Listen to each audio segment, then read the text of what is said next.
In today's show, we look ahead to Tuesday in the NBA, streaming options, looking ahead to the next 4 days, the chunkies, as it were. Michael Bolton. Thanks, Josh. It's Michael Bolton here, and it's time for another episode of the Locked On Fantasy Basketball Podcast. Let's get to it. Let's get to it, indeed. You are Locked On Fantasy Basketball, your daily fantasy basketball podcast, part of the Locked On Podcast Network.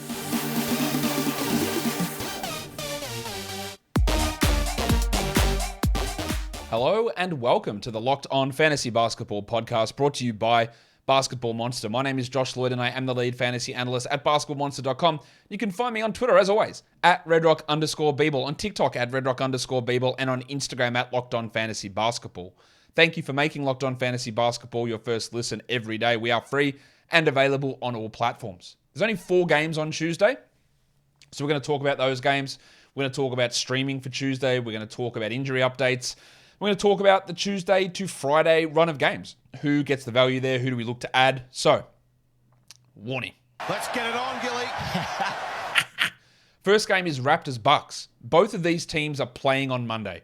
So we'll get some more information out of that game, I expect. We fingers crossed ourselves that no one on the Raptors gets hurt, and we'll get a bit of an idea. They have 5 games this week, obviously. We all know that. We'll get an idea as to where they sit. Does Van Vliet get hurt? What do they do with Achua and Boucher? How does the rotation look? We'll find all that stuff out after Monday's game.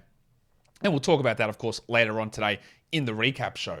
And then for Milwaukee, there are more question marks because you'll be shocked. Chris Middleton was out on Monday. Do I expect him to play on Tuesday? No, of course I don't. There's no way that I expect Chris Middleton to play on Tuesday. That game is now over, their Monday game, but I don't expect him to play Tuesday. Does Giannis play on Tuesday after he was ruled as probable for Monday and then sat out his 3rd consecutive game with the knee problem? I don't know. I'm really worried about his knee injury, but I think there's a chance that he returns.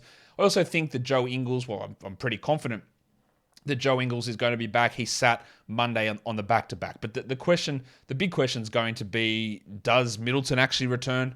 Does Giannis actually play? Again, we don't know those ones at this point, and they're the big question marks. We know Serge Ibaka is going to be out, though, because he's still dealing with whatever personal issue he's dealing with. Not that he would play anyway, but the big question marks are Middleton and Yanni, and if they're out, we look at Portis, we look at Connaughton. We actually do look at Ingles, who could play 26 minutes really easily at this stage as they return. Guys, I just want to quickly, before we get into the next game, if you are watching this on YouTube, and even if you're not on YouTube and you're watching here or you're listening audio, I'd really like to hit 60,000 subscribers on YouTube. We are 1,300 away, and I know that there is a good chunk of people who do watch this show regularly who aren't subscribed, and whatever your reasons you have, that's fine. But I'd really like to hit 6,000 or 60,000, and I think we can turn that in there. I want to really push before the All-Star break to hit 60,000 subs. I know you guys are out there. It would really mean a lot to me if you're able to hit that subscribe button and get me to 60,000. I don't really say that very often, or really stop a show to encourage that, but I just looked at it and went, let's hit 60. So the guys that you out there who aren't subscribed, if you could do it, it would be great. It would be, if you've got any sort of value out of this show this season, or you're just new, hit subscribe. Hit me to 60,000. I'd really appreciate it. I'll probably do a little bit of a push on that over the next couple of days. Hopefully we get to 60. Let's look at the next game. It is the Nets and the Spurs. The Nets are 5.5-point favorites in this game. We know Durant is out. We know Vassell is out. Ben Simmons is off the injury report, so he should be returning, while Doug McDermott is officially questionable for the Spurs. On the Nets, I do want to watch Ben Simmons, because last time we saw him play, he had 0 points, 13 assists. Can he do anything more aggressive offensively? And what does that mean for Curry and Harris and Warren, the 3 big guys, well, not big guys, the 3 names that we're watching in terms of how do they replace Kevin Durant. So I do want to watch Seth Curry, who was the guy last game. He played 27 minutes, while TJ Warren went from 28 to 22, and Joe Harris went from 29 to 27. It feels like it's going to be a mess all the time that Durant is out, with guys moving back and forward and minutes changing and roles changing and pop-off ability changing between those 3 players, making it really hard to consider them rosterable guys. But you have Seth Curry puts in another big game, and minutes leap ahead of those other 2 players again, then we start to look at him a little bit more curiously. Now, all of those guys, Curry, Harris, and Warren, can be streamed in on Tuesday with only 4 games on, but the longer-term viability, I'm not really convinced that it's there. On the Spurs, Josh Richardson's the one we want to watch. It's not Romeo Langford. It's not Jeremy Sohan. Richardson's the only one that I think that's close to 12-team league value. And with McDermott out last game, he played 30 minutes. Now, they don't necessarily play the same position, but McDermott's like a 3-4, Richardson's a 2-3. They're just veteran shooters coming off the bench. So without McDermott, we see Richardson get those minutes. The game before that, when McDermott played, he played 21. So is Richardson a 21-minute player? But if someone's out, he's a 30-minute player? And that means we just drop him and then add him when players are out? That's a key data point. Because if he plays 27, 28 a night, Josh, then he is a 12-team league player. But I just don't have confidence in that. I also want to watch Zach Collins because we saw some really good games from Collins and then 2 absolute stinkers with Pirtle playing 31 minutes last game. If Collins plays 22, he's got 12-team viability with stash upside. And we are 3 weeks from the NBA trade deadline, so we're getting a little bit closer to more stashability there. But I'm still always going to be hard to press to look at someone as a stash player if they're not producing even 14-team league value. And if Collins plays 12 minutes, 13 minutes, he's not a 14-team league guy. If he plays 18 minutes, then he is a back-end 12, 14-team league player with upside. So I am still going to hold him with trade deadline upside, with the ability for him to play 19 a night, 18 a night, and be the 150th best player, 160th best player in the interim. But if we see him reduced way down, then it makes it a really tough hold 3 weeks out from the trade deadline. Today's episode is brought to you by Rocket Money.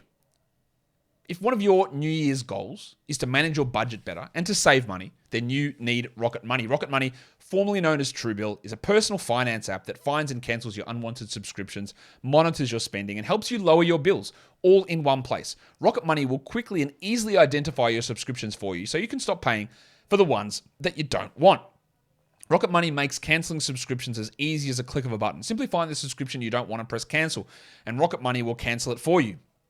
No more long hold times with customer service or tedious emailing back or forth. You know the worst is, like those they're written in the copy, the worst is when you go to cancel something and you go cancel and they go, are you sure? And it's like, yes, no. And you go, okay, yes. And then it's like, do you actually want to leave? And then you go, look, am I answering yes or no? And you go, yes. And go, what could we offer you in order to stay? And you go, nothing. I just want to go. And then you click the next one and they move the yes or no buttons into different positions. It's like, bro, I just want to cancel. And then like you get like 4 times into it and it's like eventually, oh, we are sorry to see you go, but just click this and we can keep it paused. Like, just get me out of here. It's a hassle. Rocket Money can sort all that out for you. So stop throwing your money away. Cancel unwanted subscriptions and manage your expenses the easy way by going to rocketmoney.com/lockedonnba. That's rocketmoney.com/lockedonnba. rocketmoney.com/lockedonnba. The Blazers and the Nuggets. The Nuggets are 8.5 point favorites in this game against the Blazers. Justice Winslow is out. Jeff Green is out. We know guys like Peyton Watson and Colin Gillespie, they're out as well in Denver. Not that they have too much of an impact, but the big ones are going to be the 5-minute man Bones Highland, who sprained his ankle last game. We do have Jamal Murray listed as probable with an ankle sprain, so he should be okay, fingers crossed. And Vlatko Čančar is also questionable. He would be like an 18, 19, 20-minute a night player who gets value in deeper leagues and was sort of taking the DeAndre Jordan minutes away. So the Highland-Murray one, like Murray we expect to play. Highland, I don't know. And if he is out, then Bruce Brown, Christian Brown, and Ish Smith are the guys to step up there, but not enough to really impact 12-team leagues. On the Blazers, I do want to watch Josh Hart because they're getting a little bit crowded in the rotation. They have got Gary Payton back now. Justice Winslow's still a few weeks away. But Hart played just 29 minutes last game and 27 the game before that. That's a worry. Or Nasir Little's the other guy that came back, played 16 minutes straight away. And if they're going to give minutes to Little and to Jabari Walker and to Shaden Sharp, then someone's going to have to miss out. And maybe Hart goes from 36 a night, which was really keeping his value afloat. If he plays 32 or heaven forbid 29, then he's not going to be a must-roster player. And we absolutely need to watch that. Also watch Jeremy Grant. Always want to pay attention to his shooting numbers, pay attention to what he's doing defensively. Are those defensive stats coming in? How do we value him? When's the right time to sell? Does anyone want to give you anything for him? I would always accept a top 40 player back for Jeremy Grant. I would accept a top 50 player back for Jeremy Grant. But if you're offering me a top 70 player, I wouldn't because he's shown to be a really good shooter all season. I still do not buy him as a 46% shooter. 40% possibly. But that still might be enough to dip him out of that top 50 range. And I think that's important for us to watch. For the Nuggets, I want to watch Bruce Brown because last game came off the bench. With Bones out, it did help him. But he's been putting up some solid enough numbers. He remains one of those guys that we hold who doesn't have gigantic upside when everyone's healthy, but he's a top 100 player when someone's injured. and he turns into more of a stashy sort of a guy who doesn't always wow you, but brings the defensive stats, gives you a couple of assists here, a couple of threes. He's shooting 40% plus from three this season as well, and just does these little things. So I do want to watch what his role is, especially if Highland is out. I also want to watch Maga Porter Jr., who hasn't been great, but he's been a little bit better. The problem with him is he's like scoring and nothing else. He doesn't give you assists. He's not a big rebounder. There's no defensive stats. He's not really getting to the line. It's points and threes. And while we've seen some big numbers from Porter in the past, he's not above a discussion of, do we drop him? I wouldn't drop him. But I'd like to see like the rebounds be like 8 or 9 a game. But with Aaron Gordon playing how he is, Porter's sort of just relegated to nothingness, which is really impacting his overall production. The next game we take a look at is the Sixers and the Clippers. There are no injuries for Philadelphia at this point. That is obviously good news for them.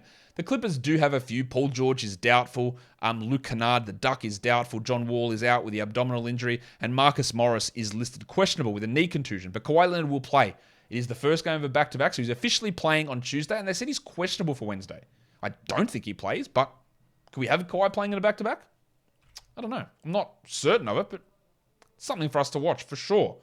What I want to watch for Philadelphia is one. Doc Rivers now is telling us he's got 3 starting lineups. So which one does he go for? Does he go for Melton over Maxey? Does he go for Melton over Tucker? Does he go for Maxey over Melton? What does he do? Or does it actually matter? Because Melton started last game and played backup minutes, and Maxey came off the bench and played starters minutes. And Melton playing 22 minutes as a starter is worse than him playing 22 minutes as a bench player. I still think he's worth holding. We still don't really know what's going on with lineups and rotations. He might start next game, this one against the Clippers, and play 30 minutes. And you go, there you go. There's the numbers. He's actually playing really poorly at the moment, Melton, and I do get the desire to drop him, but we would just want to watch what plays out because there's another, this confusing 3 lineup rotation that Doc is running is an extra spanner into the works as to how this all works. I want to watch Tobias Harris. More importantly, with a thick Hogsman, I want to watch his usage. I think I am a TH. T to the H. Yeah, TH for life. Maxey moving to the bench might actually help Harris keep that usage from being at 15% and make it at 19 or 21%. He's also continually turning in big defensive performances. So we want to see what he's able to do there, but I'm more inclined to watch the usage and how he fits in a lineup and how it works with Maxey, without Maxey, all that sort of stuff. Because when Maxey's there, he's the 4th offensive option. Without Maxey, he's the 3rd, and that obviously gives you a boost to that production. For the Clippers, I'm expecting Terrence Mann starts again.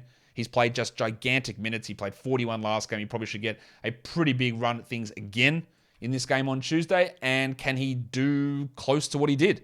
The old big moment fella, Terrence Mann. That's what the Clippers have for their championship belt. It's like a belt on a chain. It says big moment fella performance.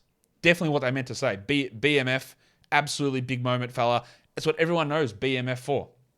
We know in that famous scene in Pulp Fiction where Jules is telling everyone that he's that's how you know him. He's a big moment fella. And the Clippers have their big moment fella championship belt. So from now on, Terrence Mann is the big moment fella. And we'll see if the BMF himself can put up a good game. I think he's worth a 12-team ad for the moment. Ivica Zubac is someone I want to watch because he's a little bit all over the place. Look at these minutes. 16, 21. All right, shithouse. 38, unbelievable. 16, dreadful. 28, okay. 30. So what do we take out of that? Well, what we take out of it is confusion. I still think that he's a must-roster player in a category league, but if you're in a points league, it's all going to depend on your format. Have a look at what he averages the last week, the last 2 weeks, the last month. How does that compare to your waiver wire guys? Is it close to the waiver wire guys? Because if it is, then you don't need to hold him. He's not a particularly strong points league player. He's not going to be a high usage guy. He's going to get by on field goal percentage and blocks and rebounds, which doesn't actually mean that much in a points league. So while he was really good at the start of the year, these fluctuating minutes, if the last 2 weeks, the last month suggests that he's closer to a waiver wire guy, then he's droppable. And we want to see if we can get any sort of standardization in his playing time because I'm not really convinced that we can. It'd be good if we could, but I'm not convinced that we can. So that's what we want to watch.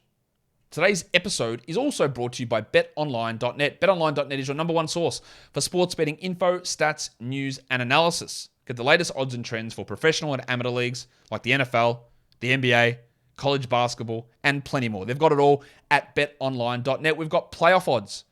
The Jags, after their crazy comeback against the Chargers, are 9-point underdogs. 9-point underdogs. Undefeated Saturday, Trevor Lawrence. Are we really going to buy into 9-point underdogs against the Chiefs? Yes. But are we? Yes. The Giants are 7.5-point favorites against the Eagles after a big win against the Vikings, and the Bengals are 5-point underdogs against the Buffalo Bills. And we're still waiting for that final game to be determined as Dallas and Tampa Bay. That game has not taken place yet. BetOnline is the fastest and easiest way to get your betting info. So head to the website today or use your mobile device to learn more. BetOnline is where the game starts. And don't forget to gamble responsibly. Streaming. There are two teams that have the back-to-back, the Tuesday, Wednesday. It is the Nuggets and the Clippers, so Bruce Brown gets extra appeal there. Maybe you look at Vlatko Canchara in deeper leagues. The Nuggets don't have great streaming options. The Clippers do. That's why we really like Terrence Mann. We really like Norman Powell. You wouldn't drop Ivica Zubats with the back-to-back coming up. Maybe it's Reggie Jackson, but probably not. Maybe it is Amir Coffey for the Wednesday game, but probably doesn't even play on Tuesday. So there are some interesting stream options there for that back-to-back for both those teams. But if we're just streaming Tuesday, I think Terrence Mann's got to be right at the top of that list. I like Tony Warren as a stream option as well. Bob Covington's in the mix. He's not a great option. Him and Batum are really similar there for the Clippers. They're not going to be big scorers, but maybe 1 to 2 threes. You get a steal, a block from each of them with upside to get 2 to 3 steals or 2 to 3 blocks, depending on the player. They're not going to wow you in rebounds or assists, or they're not going to score double digits. But they can help you in those other categories, even though Batum's shooting like 20% at the moment over the last 4 games. They're not for everybody, but they are category league options. Seth Curry's in there too. Josh Richardson, especially if Doug McDermott's out, we really like the stream there. Grayson Allen and Pat Connaughton, a lot of that's going to depend on Middleton and Giannis' statuses, but if they're both out, or if one of them is out, then Grayson and Pat do become stream options for us. Deeper leagues, we are looking at Batum there. He's available everywhere, so any 16, 14-team leagues, you stream him in. Pat Connaughton, Joe Ingles. Joe Ingles might be a 12-team stream with 4 games on. Gary Payton, he's a little hit or miss, we know. Drew Eubanks, good block stream, good field goal percentage stream. Yuta Watanabe is a 20-minute guy every night, so that's useful. Javon Carter could be an option if they do decide to rest Drew on the back-to-back. I don't think they will, but Javon's still there for us. And George Niang, one of the most stable sources of threes, usually. For points league streams for Tuesday, we've got Norman Powell. These guys are all available in over 40% of leagues. Storm and Norman Powell, Terrence Mann, TJ Warren, Royce O'Neal, Pat Connaughton, Bruce Brown, Jeremy Sohan, and Josh Richardson, guys who can be valuable for you in a points league. The category league cutoff I use is 50%. Points league I use is 60%. If we look at the next 4 days, and I put this guy on the thumbnail again because I think it's vitally important. I'll talk about the next 4 days. You've got Tuesday, Wednesday, Thursday, Friday, all low volume days. We can stream on all of them. And there are 7 names here that I think should be rostered irrespective of schedule, that they're just going to be top 100 guys per game over the rest of the week, over the next 4 days. And we'll start in Minnesota because Rudy Gobert left last game with a groin issue, played on Monday, and left again with a groin issue. To me, they have a Wednesday, Thursday back-to-back. There's no way, surely, if I'm a competent franchise... Oh, no. Oh, Minnesota. So maybe I'm not a competent... If I am a competent franchise, there's no way Gobert is playing those 2 games. 2 groin injuries in 2 games. There's no way he is playing Wednesday, Thursday. So Naz Reid has to be rostered. You have to roster him. Even if Gobert does, for some reason, play, I'm not confident he gets through both games, you have to roster Naz Reid. This is why you have a streaming spot. If your streaming spot is taken up on Chris Boucher because he plays 5 games, you drop him and you add Naz Reid. You have to do it, I think. This groin might be a 3-week thing. It might be a 0-game thing. I don't know, but you have to do it. Kyle Anderson, also great value. Now, I've got Jalen Duren there. He's played 1 game this week, 1 game in the next 4 days, but he'll be dropped by a lot of people. I don't believe you should drop him. And if he is dropped, I know you'll cop a hit this week, but you just have to take that sometimes. To get maybe a top 80 guy rest of season, I would take that hit. I absolutely would. Same goes with Killian Hayes. Trey Murphy, 2 games over the next 4 nights. Ingram, dead apparently. Zion Williamson out. Herb Jones injured. Yeah, we like Trey, even though he's up and down. TJ McConnell, surely, look, he's still available in like 60% of leagues. Surely after today's performance, he's not. But just in case, go and add him. What are you waiting for? Andrew Nembhard, similarly. And then Norm Powell, 3 games in the next 4 nights. With the injury to Kennard and George, we do have to grab him. And then Terrence Mann, if you were on the fence, 3 games in 4 nights. That's 3 games with 1 waiver ad. That's a really, really good benefit for you. So some good options there. Guys, that'll do it for me today. Don't forget to follow this podcast, Apple Podcasts, Google Podcasts, Stitcher, Spotify, and on the Odyssey app. And if you're here on YouTube, thumb it up and leave your comments down below. And remember, Operation 60K. Let's get there. Guys, we are done here. Thank you so much for listening, everyone. See ya.